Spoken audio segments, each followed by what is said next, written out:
A little girl whispers, "There's a door behind the mirror." Millionaire opens it and freezes. Before anything else, like this video if you believe in the strength of a kind soul. Enjoy the story. 3 days later, Harper had claimed the library as her favorite room. While Silas worked in his study, surrounded by spreadsheets and investment reports, and the construction crew updated the kitchen with modern appliances that seemed strangely out of place in the century-old house, she'd curl up in the big leather chair and lose herself in stories about children who were brave enough to save the day. The chair was massive, clearly built for adults, but Harper had discovered that if she pulled her knees up and tucked herself into the corner, it became the perfect hiding spot, somewhere she could observe without being observed. Mrs. Eloise. Maddox had become her favorite person in the house almost immediately.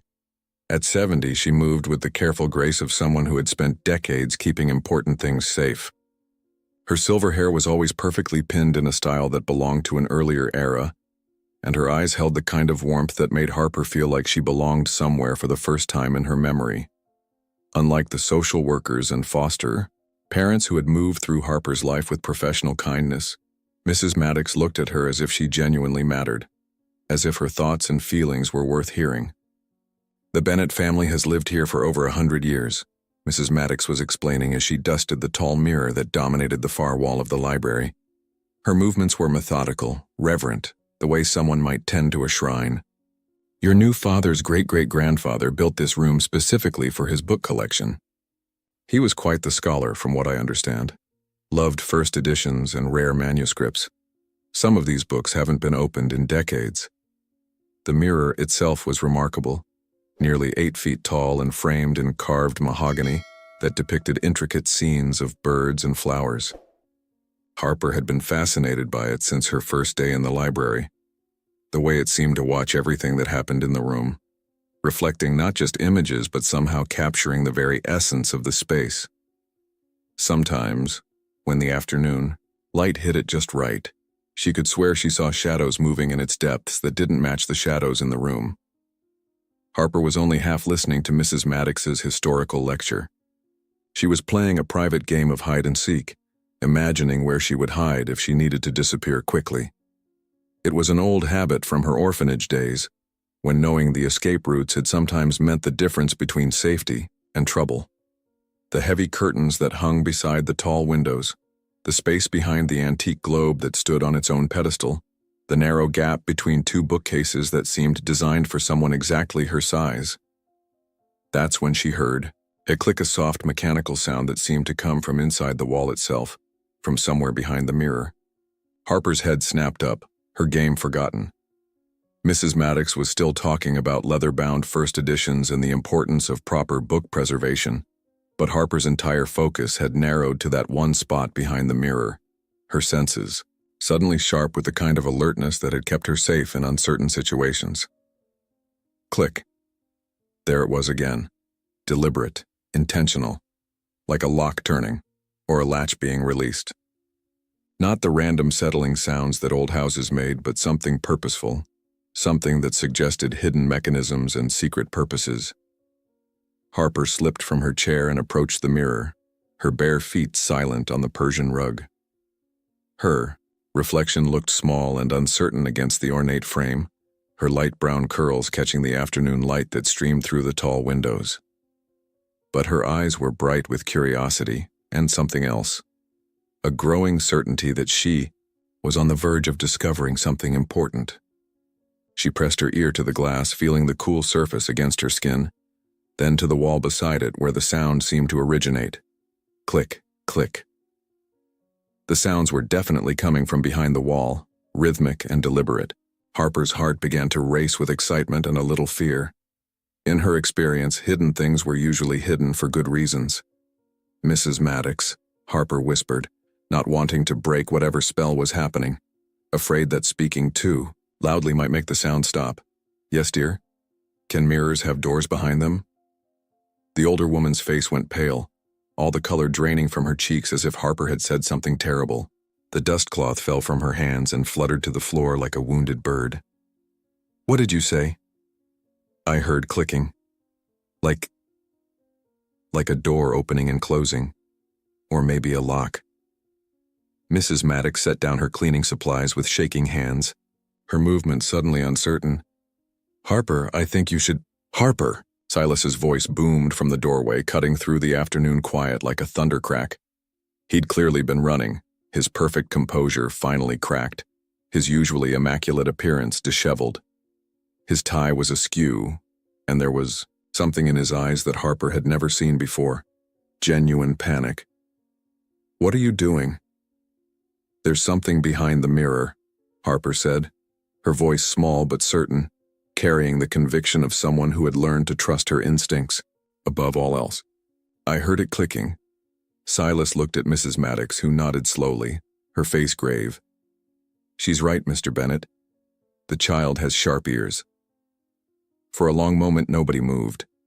The library felt frozen in time, dust motes suspended in the afternoon, light, the air itself holding its breath.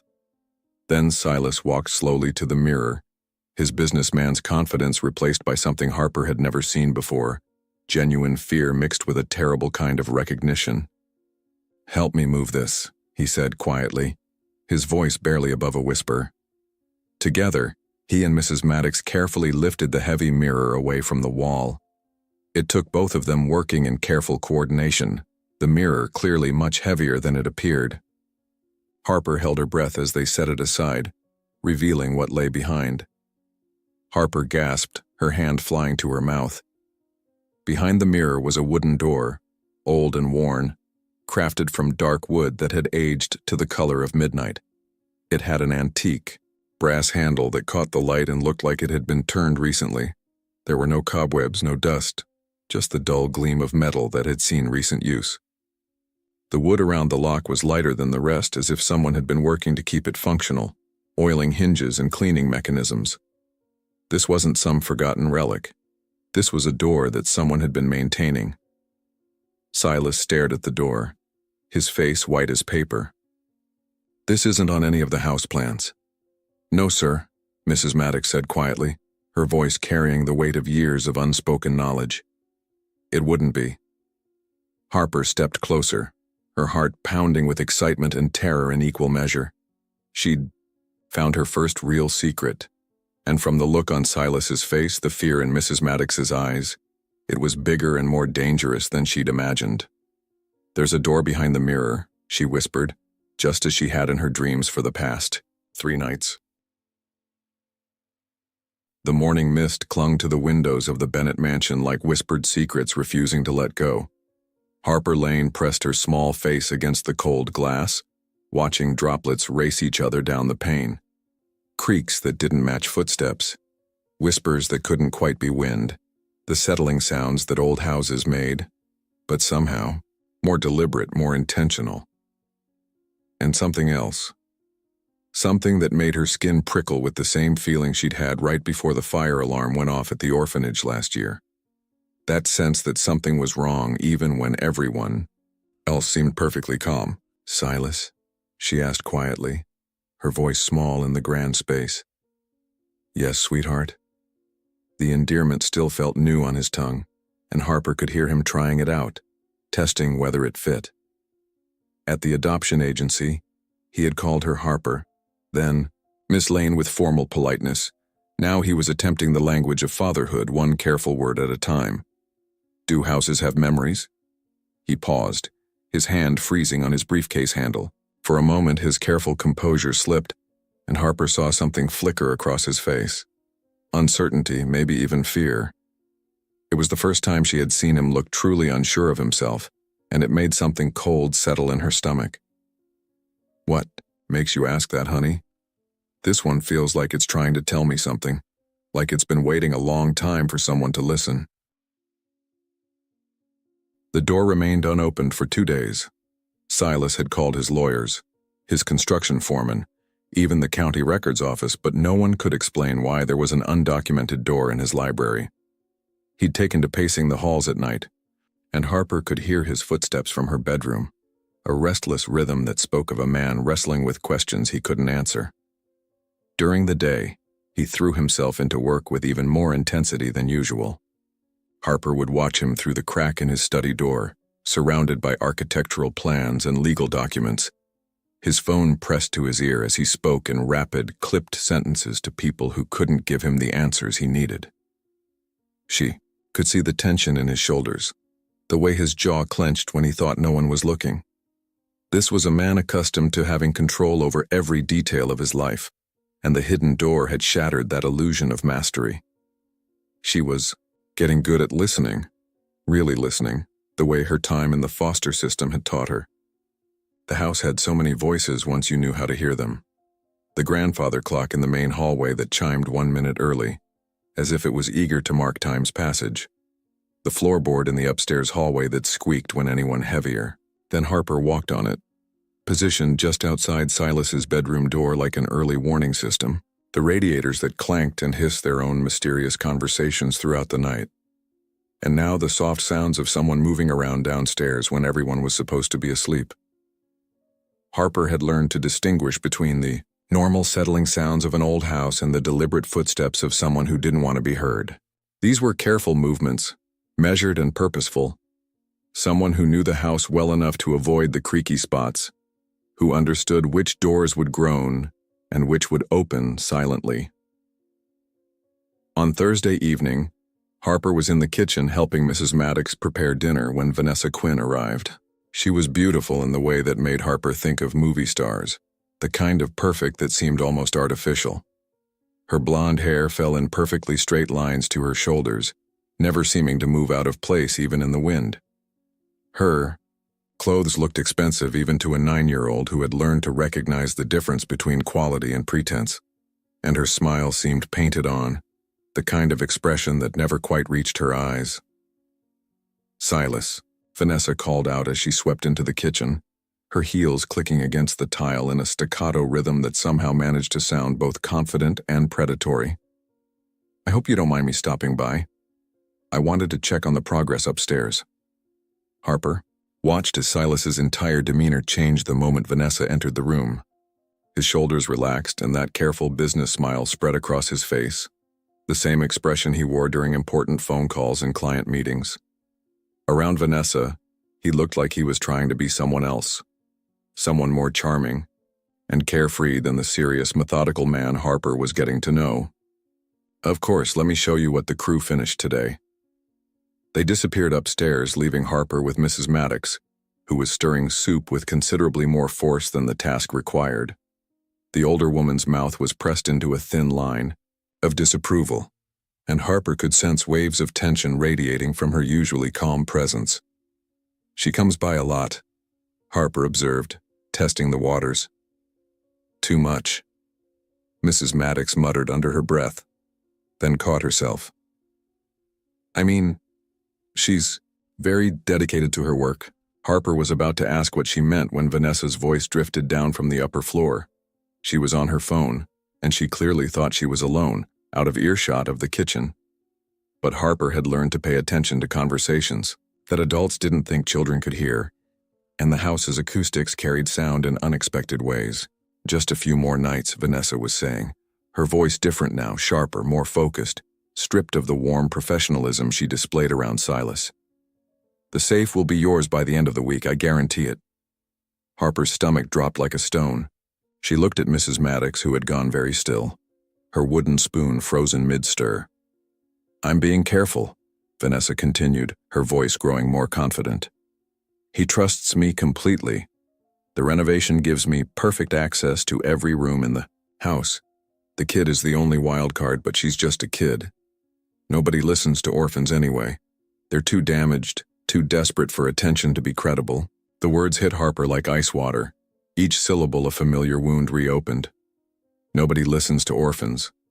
She'd heard variations of that sentiment before, in different words, in different places. Social workers who dismissed her concerns about foster families. Teachers who assumed her problems were emotional rather than real. Adults who thought children's voices didn't matter, especially children who came from broken places. But hearing it from Vanessa, spoken with such casual cruelty, made Harper's hands shake with a mixture of anger and determination. She might be just a kid and she might be an orphan, but she had learned to see things that adults missed. And right now, she was seeing something very important indeed. When Silas and Vanessa came back downstairs, Harper was quiet through dinner. She watched Vanessa laugh at Silas's jokes, her laughter like wind chimes, pretty, but somehow hollow.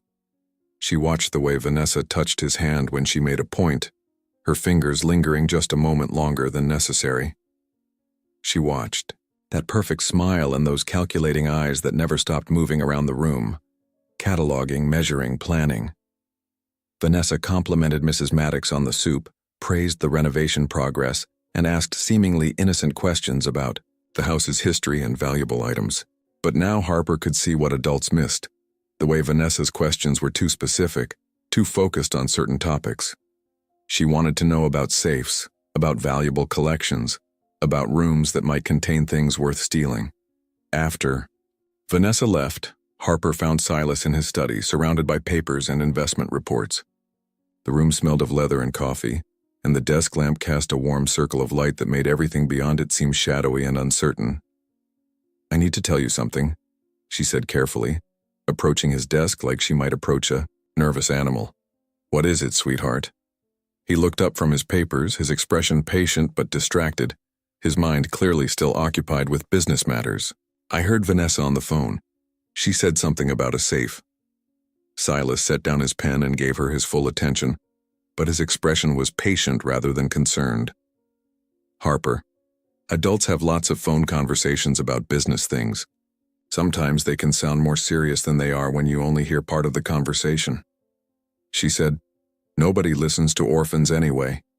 For a moment, something flickered in Silas's eyes. Surprise, maybe even anger. But then he smiled and patted her shoulder in a gesture that was meant to be reassuring but felt dismissive. "I think you might have misheard, honey.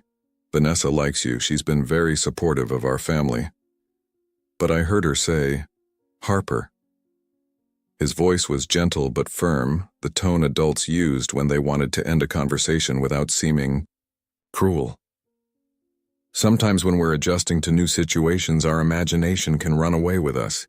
Vanessa is helping us renovate our home. She's not plotting anything." Later that night, Harper lay in bed staring at the ceiling, her mind racing.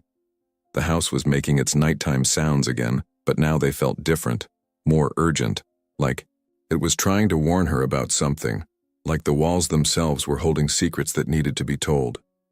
She thought about the door behind the mirror, still sealed and mysterious. About Vanessa's phone call and the dismissive way Silas had brushed off her concerns. About the way Mrs. Maddox had gone quiet when she'd mentioned the safe. And she made a decision. Tomorrow, she was going to start listening even more carefully. Because if adults wouldn't believe her words, she would have to find proof they couldn't ignore. The house settled around her with a sound like a deep breath, and Harper felt certain that she wasn't the only one keeping secrets. The difference was she intended to expose them. The next morning, Harper found Mrs. Maddox in the library, staring at the exposed door with troubled eyes. "You believe me, don't you?" Harper asked quietly. Mrs. Maddox looked down at her with sad understanding. "I've worked for the Bennett family for 37 years, dear. I've learned that this house keeps its own counsel. Will you help me figure out what's behind the door?" The older woman was quiet for a long time. Then she walked to a specific section of bookshelves and pulled out what looked like a photo album. But when she opened it, Harper saw it was full of old papers, blueprints, letters, photographs yellow with age. "These are the original house plans," Mrs. Maddox said softly. "I've been the keeper of Bennett family documents since before your father was born." Harper studied the blueprints. Even at 9, she could see that the current library didn't match what was drawn on the old papers. According to these plans, there should be a staircase leading down from where the mirror had hung. "Where do the stairs go?" Harper asked. Mrs. Maddox pointed to a section of the blueprint labeled in faded ink. Harper sounded out the words slowly. "Underground storage. Private vault." "A safe," Harper whispered. Vanessa was talking about a safe. "What?" Mrs. Maddox's voice was sharp. Harper told her about the phone conversation. Mrs. Maddox listened with growing alarm, her hands gripping the old documents. "We need to tell Silas," she said finally. But when they found him, he was with Vanessa in the main hallway reviewing contractor schedules. Harper took a deep breath and approached them. "Silas, can I show you something? In the library?" "Not right now, honey. Vanessa and I are working. It's about the door and the safe." Vanessa's head snapped up. For just a moment, her perfect mask slipped, and Harper saw something cold and calculating flash across her face. Then she smiled. "A safe? How exciting. Maybe there's buried treasure." Her tone was light, but Harper noticed she'd moved closer to Silas, her hand on his arm. "What safe?" Silas asked. Harper showed him the blueprints, explaining what she and Mrs. Maddox had discovered. But as she talked, she could see his attention split between her words and Vanessa's subtle interruptions. "Children have such wonderful imaginations," Vanessa said with a laugh. "But honestly, Silas, shouldn't we focus on the actual renovation?" "Harper," Silas said gently, "I appreciate your curiosity, but I'm not making it up." Harper's voice cracked with frustration. "Mrs. Maddox has the real blueprints. There's supposed to be stairs behind that door." Mrs. Maddox stepped forward, her voice steady. "The child is right, Mr. Bennett. The plans clearly show—" "Maybe we should open the door," Harper interrupted, "just to see." Silas looked between Harper's pleading face and Vanessa's perfectly composed smile. Harper held her breath. "All right," he said finally. "Let's take a look." 20 minutes later, they had carefully removed the door from its hinges. Behind it was indeed a narrow stone staircase spiraling down into darkness. The air that wafted up smelled old and unused. Silas shone his flashlight down the stairs. "This is incredible. How did we not know about this?" Harper was already moving toward the stairs, but Silas caught her arm. "Absolutely not. We don't know if it's safe." "Then you go first," Harper said. "But I'm coming with you." Vanessa had gone very quiet.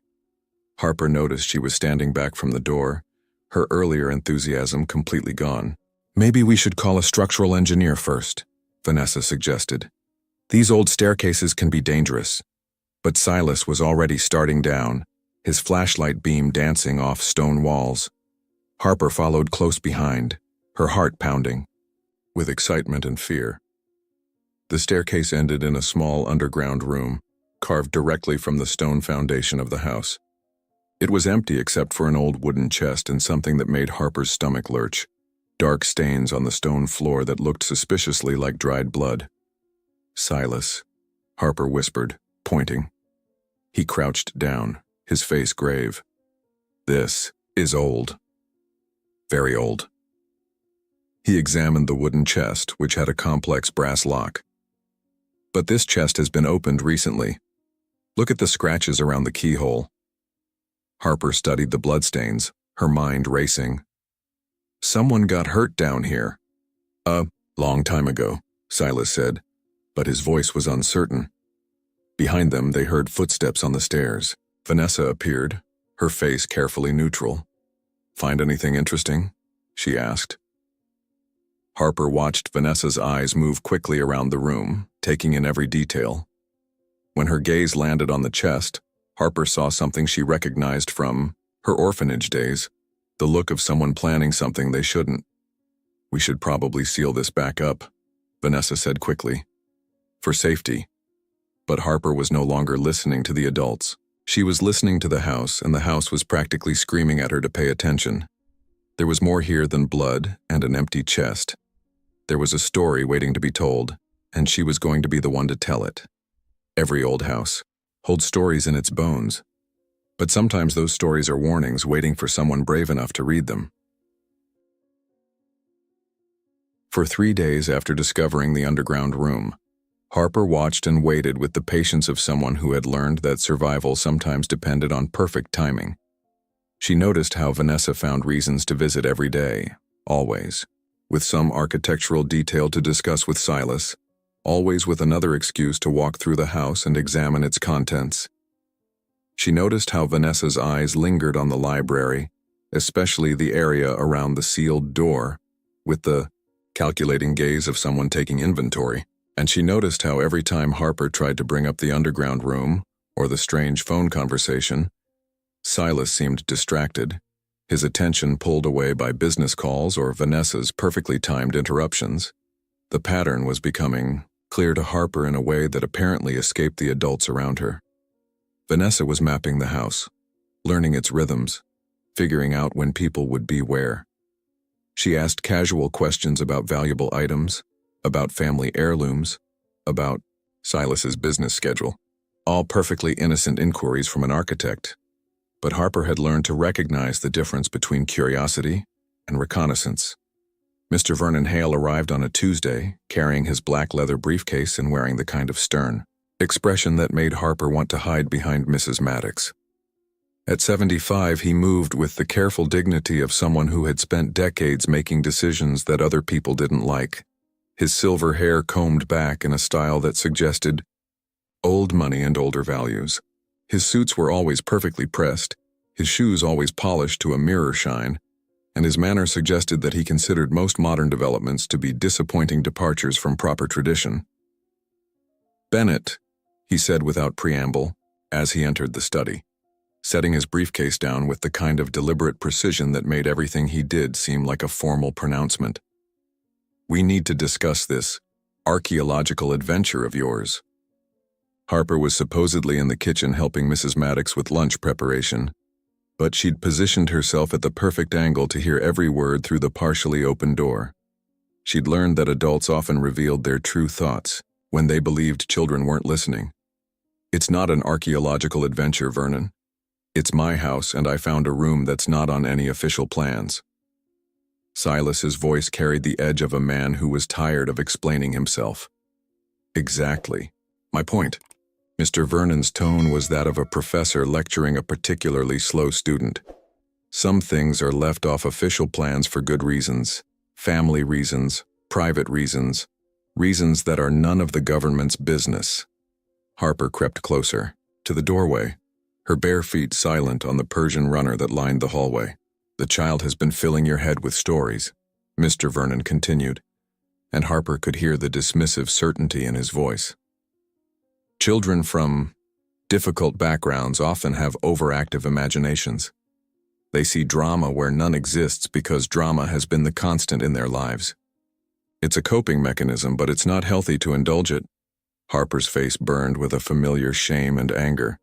She'd heard this particular dismissal before, this way that adults reduced her experiences to psychological problems, as if her time in foster care had somehow damaged her ability to perceive reality accurately, as if trauma made her voice worth less, rather than teaching her to see things that comfortable people missed. "Harper isn't making things up," Silas said, but his voice lacked the conviction Harper desperately needed to hear. "Isn't she? First mysterious doors, now talk of safes and blood. Next she'll be claiming the house is haunted." Mr. Vernon's laugh was dry and humorless. "These children from the system, they're damaged goods, Silas. You can't expect them to adjust normally to stable environments." "But there really was blood," Silas began. "Old houses have old stains, water damage, rust, iron oxide from old pipes, any number of perfectly mundane explanations. You're letting an unstable child's fantasies influence your perception of reality." Harper had heard enough. She marched into the study, her small frame vibrating with anger and determination, her hands clenched into fists at her sides. "I'm not making anything up," she said, her voice steady despite her racing heart and the humiliation burning in her cheeks. "And I heard Vanessa on the phone. She said something about a safe being hers by the end of the week." Mr. Vernon's eyebrows shot up in an expression of theatrical outrage. "Young lady, it's very inappropriate to eavesdrop on adult conversations. And it's even more inappropriate to spread malicious rumors about people who are trying to help your family." "I wasn't spreading rumors. I was telling the truth."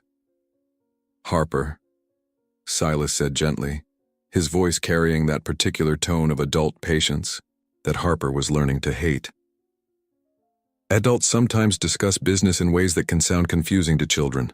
Context matters." She said, "Nobody listens to orphans anyway." The room went dead silent. Harper watched both men's faces, saw Mr. Vernon's lips tighten with disapproval and something uncomfortable flicker across Silas's expression, the first real crack in his dismissive certainty. That's quite enough, Mr. Vernon said coldly, his voice dropping to the register he probably used in boardrooms to destroy people's careers. Silas, this child clearly has some serious adjustment issues that need professional attention. I can recommend several excellent child psychologists who specialize in trauma-related behavioral problems. She's been through a lot, Silas said, quietly, but Harper could hear him wavering, could sense him beginning to wonder if maybe the experts were right about damaged children and their unreliable perceptions. All the more reason to seek appropriate help rather than indulging these elaborate fantasies. The child is clearly acting out, creating drama to get attention. It's textbook behavior for children who have been abandoned. Harper felt tears prick her eyes, but she refused to let them fall. She had learned long ago that crying only convinced adults that she was unstable, emotional, unreliable. Fine, don't believe me. But when your safe gets robbed, remember that a kid tried to warn you. She turned and ran from the room, Mr. Vernon's voice following her like a curse. This is exactly what I'm talking about. Children who have been abandoned often create elaborate stories to compensate for their feelings of powerlessness. It's a cry for help, disguised as heroic fantasy. Harper fled to her bedroom and slammed the door hard enough to make the windows rattle. She threw herself on her bed, finally letting the tears come in great, angry sobs. It was just like every other time. Adults who were supposed to protect her deciding she was too damaged to be trusted, too broken to be believed. She was still, crying when Mrs. Maddox knocked softly and entered with a tray of warm cookies and milk, her face kind and concerned. They don't believe me, Harper sobbed, her words muffled by her pillow. Mrs. Maddox sat on the edge of the bed, her voice gentle but firm. I believe you, dear heart. You do? I've been watching that young woman carefully since she started coming around. There's something about her that doesn't sit right with me. Too many questions about things that shouldn't concern an architect. Harper wiped her eyes with the back of her hand. What do you mean? She asks too many questions about family, history, about valuable items in the house, about when people will be home and when they'll be away, and she's very interested in that library, especially areas that most renovation work wouldn't need to access. So what do we do? Mrs. Maddox was quiet for a long moment, her weathered hands smoothing Harper's hair with maternal tenderness.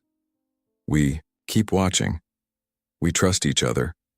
And we remember that truth has a way of revealing itself no matter how many people try to bury it. That night, Harper lay awake listening to the house with the heightened awareness of someone who had learned that safety depended on paying attention to things that others missed. Around midnight, she heard the soft creak of footsteps in the hallway below. Not the random settling sounds that old houses made, but the deliberate movements of someone who knew exactly where they were going. Someone was moving around downstairs, with the confidence of someone who belonged there. Harper slipped out of bed and crept to her bedroom door, her heart pounding with fear and excitement. The hallway was dark, but she could see a faint light coming from under the library door. Not the harsh brightness of electric lights, but the warm, focused glow of a flashlight. Her heart pounding, she tiptoed down the stairs, avoiding the boards she knew would creak, and pressed her ear to the library door. Inside she could hear soft sounds, papers rustling, something metallic clicking, the whispered conversation of someone who thought they were completely alone. And then very faintly, a woman's voice whispering into a phone. I'm in. The chest is here, but I need more time with the lock mechanism.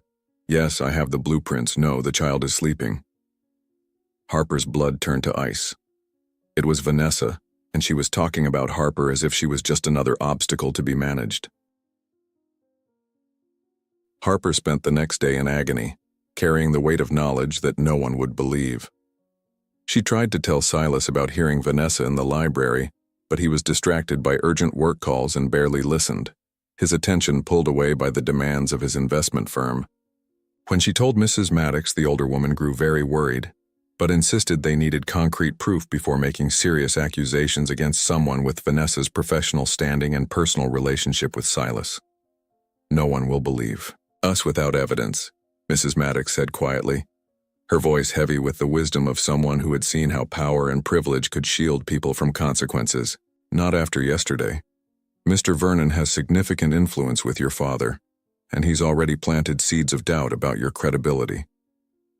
The reality of her situation was becoming clear to Harper in a way that made her stomach twist with anxiety. She was a 9-year-old orphan with no evidence except her own testimony, going up against a beautiful professional woman who had carefully cultivated Silas's trust and affection. In any contest of credibility, Harper would lose before she even began. That afternoon, Silas introduced Harper to Samir, a young tech specialist he'd hired to update the house's security system. He was a cheerful man in his 20s with kind eyes behind wire-rimmed glasses and the sort of easy manner that made Harper trust him immediately. Unlike the other adults in her life, he didn't talk down to her or treat her questions like inconveniences. Harper's been having some concerns about strangers in the house, Silas explained, clearly trying to address her worries in what he thought was an appropriate way. I thought having better security might help her feel safer. Harper recognized this as Silas's attempt to solve what he saw as her psychological problems through technology, but she decided to make the best of the opportunity. Samir seemed genuinely interested in making her feel secure, and she sensed that he might actually listen to her concerns. As he worked, installing motion sensors and updating electronic locks throughout the house, he explained what he was doing, in terms that Harper could understand. I'm creating a comprehensive security network, he said, showing Harper a tablet that displayed different rooms in the house as a series of interconnected diagrams. This will monitor any unusual activity, track who enters and leaves each room, and alert us to anything that seems out of place. Can it detect phones? Harper asked, an idea beginning to form in her mind. Phones. Sure, if they're connected to networks or Bluetooth devices. The system can identify any electronic device that's actively transmitting signals. Samir looked curious about her question. Why do you ask? Harper glanced around to make sure they were alone, then decided to take a calculated risk. Could you check the library for any devices that shouldn't be there? Samir looked puzzled but seemed willing to humor her. He pulled up a different screen on his tablet, one that showed electronic signatures and signal patterns. Let me run a comprehensive scan for active electronic devices. They walked to the library together, Samir holding up his tablet like a technological divining rod. Harper watched the screen with fascination as it detected his own equipment, the house's Wi-Fi network, Silas's laptop in the next room, and something else. That's weird, Samir muttered, frowning at the screen in genuine confusion. What? There's a Bluetooth signal coming from somewhere in this room, but it's not connected to your house's network. It's like a hidden device that's operating independently. Harper's heart started racing with vindication and terror in equal measure. Where is it coming from? Samir moved around the room slowly, watching his tablet like a bloodhound following a scent. The signal grew stronger as he approached the wall where the mirror had hung, weaker when he moved away. It's strongest right here, he said, pointing to the sealed door with growing interest. But that doesn't make sense. What's behind this wall? A staircase, Harper said quickly, her words tumbling over each other in her excitement. There's a room downstairs with an old chest. Samir's eyebrows shot up in surprise. Can we check it out? 20 minutes later, they had reopened the door and descended into the underground room, Samir's tablet pinging frantically as they got closer to the source of the signal. Harper led him directly to the wooden chest, her instincts proven correct. There, she said, pointing to the chest with satisfaction. Check there. Samir examined the chest carefully with a small flashlight, his professional training evident in the systematic way he searched for anomalies. Look at this, he said, pointing to what looked like a tiny metal disc attached to the underside of the lock mechanism. That's a sophisticated Bluetooth scanner. Someone's been using it to remotely analyze the lock mechanism. Harper felt vindicated and terrified at the same time. She'd been right about Vanessa, but now the reality of what that meant was sinking in. Someone's trying to break into the chest. Not trying. Planning. Samir's voice was serious now, his casual demeanor replaced by professional concern. This device has been collecting data about the lock's specifications for days, maybe weeks. Someone is methodically preparing to break into this chest without leaving physical evidence of tampering. Samir looked at Harper with new respect, seeing her not as a troubled child with an overactive imagination, but as someone who had uncovered something genuinely dangerous. "How did you know to look for this?" "I heard someone down here at night. A woman on the phone talking about combinations and timing. We need to tell your dad immediately. This is serious criminal activity." They found Silas in his study with Vanessa, reviewing architectural plans spread across his desk. Harper burst in, Samir close behind, her heart pounding with the knowledge that this confrontation would determine whether she would finally be believed or dismissed, once and for all. "Silas, we found a scanner on the chest downstairs," Harper said breathlessly. "Someone's been trying to break in electronically." Vanessa's face went carefully blank, but Harper caught the microsecond of panic that flashed across her features before the beautiful mask returned. "A scanner? How exciting. Like something out of a spy movie." But Samir was already pulling up evidence on his tablet, his professional credibility lending weight to Harper's accusations. "Mr. Bennett, someone has placed a sophisticated Bluetooth device on your property. It's been actively gathering data about a lock mechanism for what appears to be several days." Silas stared at the screen, his business mind clearly racing through the implications. "That's not possible. Only a few people have access to this house." Harper watched Vanessa carefully. The beautiful woman's composure was perfect, but Harper noticed her hands were clenched in her lap, her knuckles white with tension. "Who would have the technical knowledge to do something like this?" Silas asked, his voice taking on the hard edge he used in difficult business negotiations. "Someone with regular access to the house," Samir said grimly. "Someone who could install it without being detected and monitor its progress remotely." Harper took a deep breath, knowing this was her moment. "I heard Vanessa on the phone last night. She said I'm in. The chest is here, but I need the combination." The room went dead silent. Vanessa's perfect smile froze like ice. "That's impossible," she said smoothly, but her voice had lost some of its warmth. "I wasn't here last night." "Yes, you were," Harper said, her voice steady despite her pounding heart. "I heard you in the library around midnight. You were talking about me, about how nobody listens to kids." Silas looked between Harper and Vanessa, confusion and growing suspicion warring on his face. Harper could see him trying to reconcile the evidence with his feelings, his rational mind fighting against his attraction to the woman who had so carefully cultivated his trust. "Silas," Vanessa said, her voice hurt and vulnerable, playing the victim with practiced skill. "Surely you don't believe I would do something like this, after everything we've built together." "The device is real," Samir interrupted, holding up his tablet with scientific certainty. "And it's been active for several days. This isn't a child's imagination. This is hard evidence of criminal intent." Harper watched as the truth began to dawn on Silas's face. The careful, controlled businessman was seeing his world shift beneath him, recognizing that his judgment had been compromised by manipulation and charm. "Vanessa," he said quietly, his voice carrying the finality of a door closing, "I think you need to leave." For just a moment, Vanessa's mask slipped completely. Harper saw cold fury flash across her face, the real woman beneath the beautiful facade, calculating, angry, and dangerous.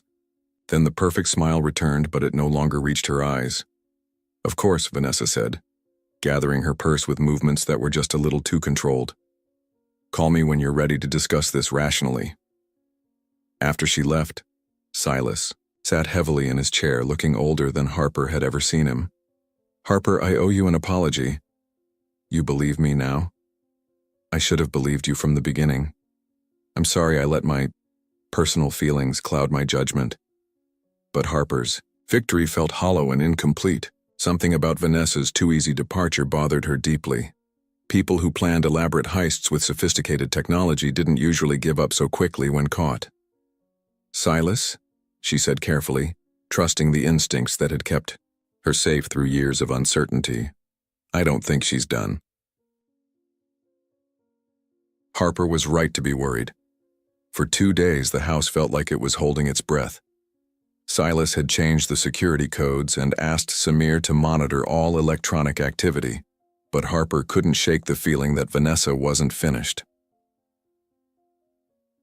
On Thursday night, Harper woke to the familiar sound of footsteps downstairs, but this time they were different, more confident, more purposeful.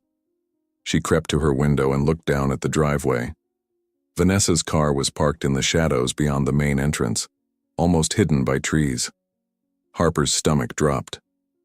Vanessa was back, and she was being much more careful about not being seen. Moving as quietly as she could, Harper slipped out of her room and down the hallway. She could hear sounds from the library, not the careful whispers from before, but the confident movements of someone who had decided to stop sneaking around.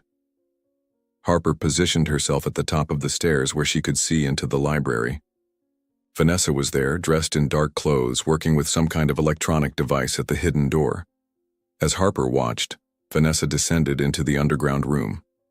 A few moments later, Harper heard a series of electronic beeps, followed by the unmistakable sound of metal clicking against metal. The chest was being opened. Harper ran to Silas's room and shook him awake. "She's back," Harper whispered urgently. "Vanessa's in the underground room right now." Silas was instantly alert. "Are you sure?" "I saw her car. I heard the chest opening." Silas grabbed his phone and called the police, then Samir. "We need to catch her in the act," he said grimly. They crept downstairs together, Silas carrying a flashlight. The library was empty, but the door to the underground room stood open. Voices drifted up from below.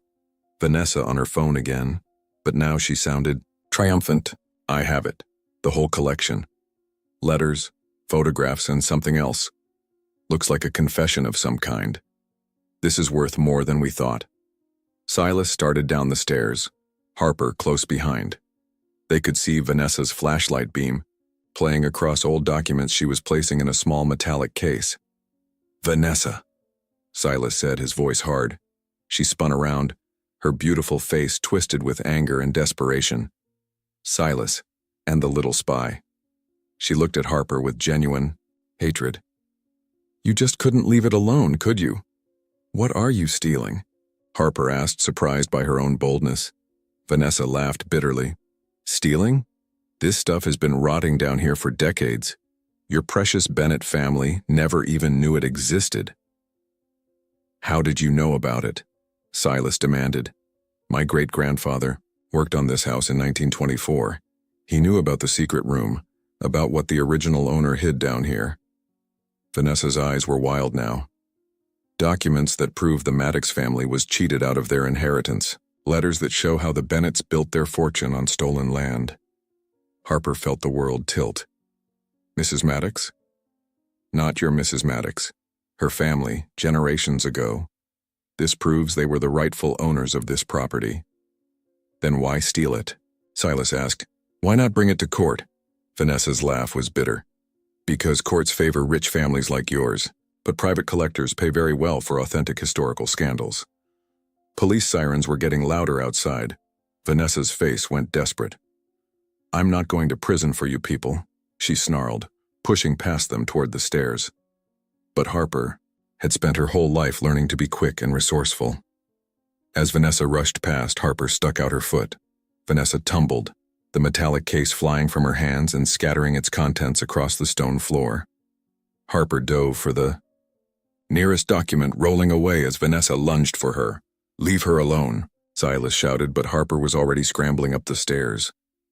By the time the police arrived, Harper was standing in the library, clutching a handful of yellowed papers, while Silas kept Vanessa from escaping. But as Harper looked at the documents, in her hands she realized something that made her stomach churn.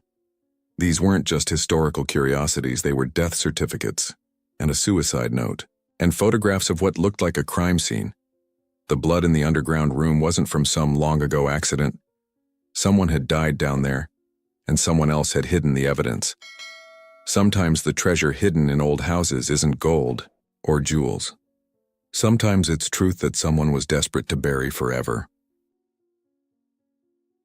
The police had taken Vanessa away, but the documents she'd tried to steal lay spread across Silas's desk like pieces of a puzzle that no one wanted to solve. Mrs. Maddox sat in the chair across from him, her face pale as she studied papers that bore her family name. Harper perched on the window seat watching the adults try to make sense of what they'd discovered. Mr. Vernon had arrived an hour ago and stood rigid beside the fireplace, his usual composure completely shattered.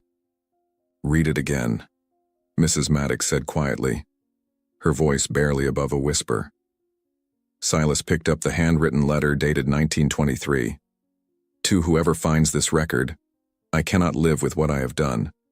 The Maddox family trusted me to handle the sale of their property fairly, but I conspired with the Bennett patriarch to cheat them out of their rightful inheritance.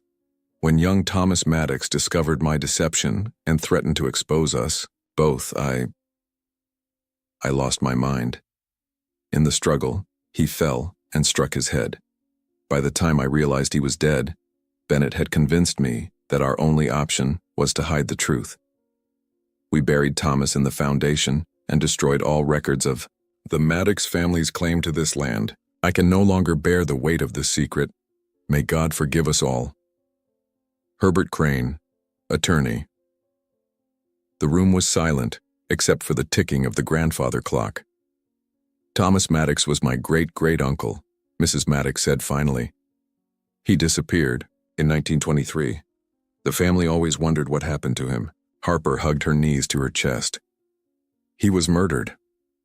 "Accidentally," Mr. Vernon said quickly, but his voice lacked conviction. "They still covered it up," Harper pointed out. "They still buried him and stole from his family." Silas was staring at the death certificate, his face grave. "This means the Maddox family are the rightful owners of this property." Mrs. Maddox looked up sharply. "Mr. Bennett, I never asked." "You shouldn't have to ask," Silas said firmly. "This is your family's land." Harper watched the exchange with fascination. She'd expected anger, drama, legal battles. Instead, she was seeing something she'd rarely witnessed in her young life. Adults choosing to do the right thing even when it was difficult. "But what about you?" Harper asked Silas. "Where will we live?" For the first time since they'd met, Silas smiled at her with complete unguarded warmth. "We'll figure that out together, as a family." Mr. Vernon cleared his throat. "There are legal implications here, significant ones." "Good," Silas said. "Let's address them properly this time." Mrs. Maddox stood slowly, her 70 years seeming heavier now. "Mr. Bennett, I've spent my entire adult life caring for this house and your family. I can't imagine wanting to live anywhere else." "Then, don't," Silas said simply. "This place needs its true caretaker." Harper looked around the library, thinking about all the secrets the house had been carrying. "What happens to the underground room?" "We seal it permanently," Mrs. Maddox said firmly. "After we give Thomas a proper burial. And we make sure this story gets told correctly," Silas added. "No more family secrets." Harper nodded.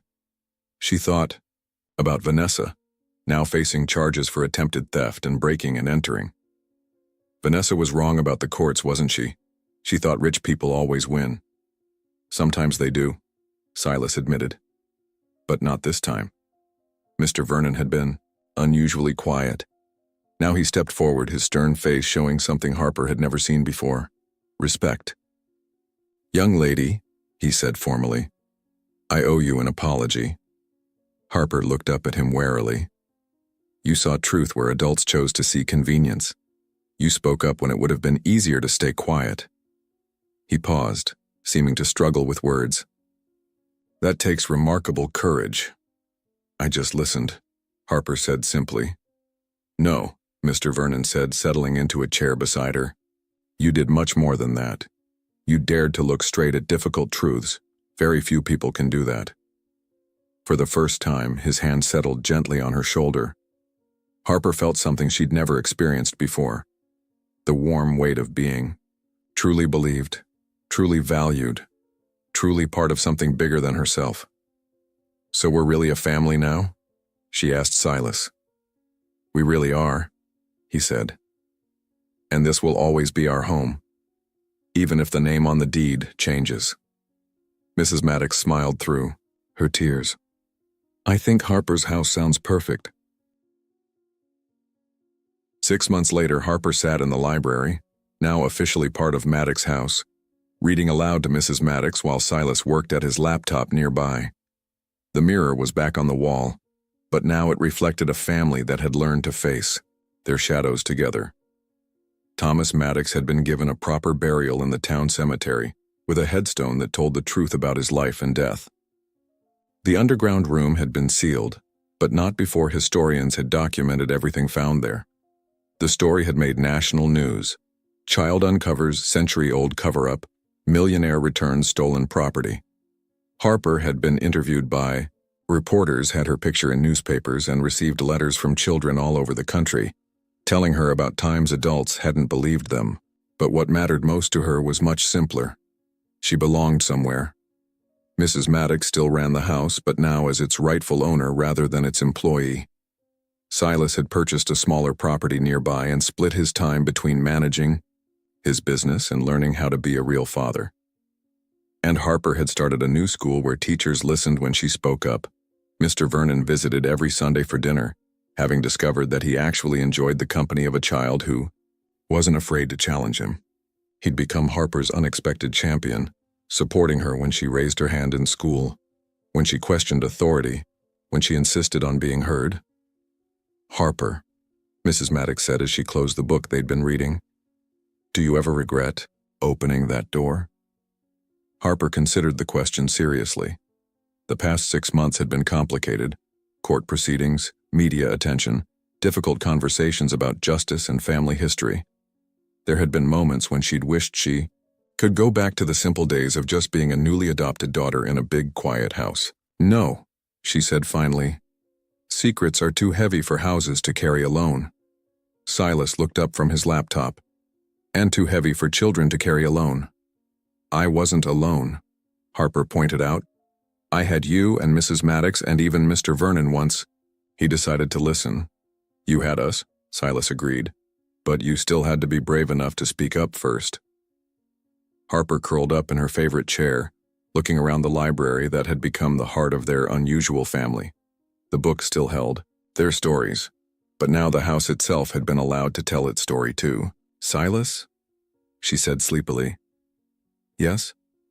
When I grow up, I want to help other kids who know things adults don't want to hear. I think that's exactly what the world needs, he said, closing his laptop and settling beside her. Children who are brave enough to speak truth and adults who are wise enough to listen. Outside, snow was beginning to fall, covering the grounds of Maddox house in pristine white. Inside, a family that had been built from honesty and choice rather than blood and circumstance settled in for a quiet evening. Harper dozed against Silas's shoulder, listening to Mrs. Maddox humming in the kitchen and Mr. Vernon's voice as he called to confirm his Sunday dinner plans. The house around them felt different now, lighter somehow, no longer burdened with secrets it had carried for nearly a century.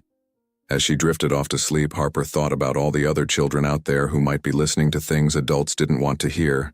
She hoped they would remember that sometimes the smallest voices carry the most important truths, and she hoped they would find the courage to whisper, then speak, then shout those truths until someone finally listened. Because secrets weren't meant to be carried alone. Truth wasn't meant to be hidden forever. And families, real families, were built by people brave enough to face whatever they found behind the mirrors of their lives. This story ends here, but the lesson continues wherever children dare to speak up and adults choose to listen. If this story touched your heart, share it with someone who needs to remember that truth-telling is the bravest thing anyone can do. Like this video if you believe children's voices matter, subscribe for more stories about courage and justice, and comment with a time when you spoke up even though you were scared. Because every voice matters, especially the smallest ones.